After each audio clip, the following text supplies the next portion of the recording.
کل وہ بازار میں دکھی تھی. بڑا من کیا کہ اسے روک کر اس سے بات کروں،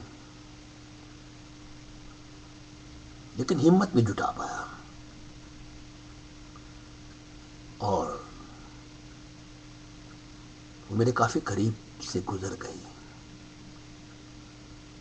میں نے مڑ کر دیکھا تو وہ گلی کے موڑ تک جا چکی تھی. شاید جلدی میں تھی. جلدی میں تو میں بھی تھا، کیونکہ میں بھی اس سے دو ٹوک بات کر لینا چاہتا تھا. ہاں یا نہ، لیکن موقع ہی نہیں ملا. بس اپنی خوشبو بکھیرتی ہوئی، ایک ٹک سامنے دیکھتی ہوئی، بنا پلک جھپکے وہ گلی کے اس موڑ پر مڑ گئی تھی. اور میں یہاں کھڑا یہ سوچ رہا تھا، کب آئے گا وہ دن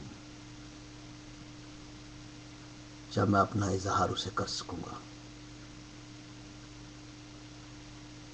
لیکن لگتا ہے یہ اسمبھو ہے. بہت ہی مشکل لگ رہا ہے. میرے دل کا ڈر کبھی بھی مجھے موقع نہیں دیتا کہ میں اپنی بات کہہ سکوں. یہ جھجک بھی کتنی بری چیز ہوتی ہے. جب تک آپ جھجکتے رہیں گے اپنی بات کبھی نہیں کہہ سکیں گے. کیا آپ لوگوں کے ساتھ بھی ایسے ہوتا ہے؟ شاید ہوتا ہوگا. کیوں نہیں ہوتا ہوگا؟ آفٹر آل آپ بھی تو انسان ہیں.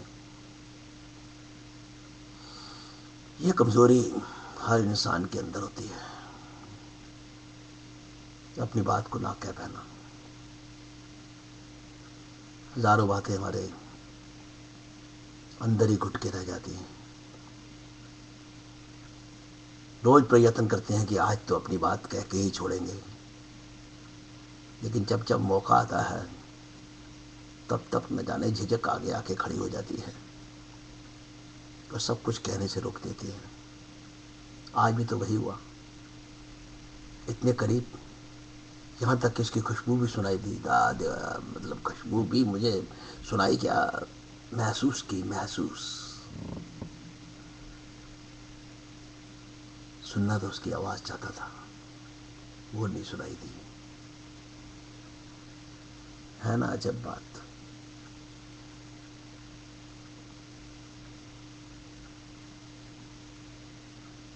یہ بھی تو وہی ہوا. عجب پریم کی گجب کہانی.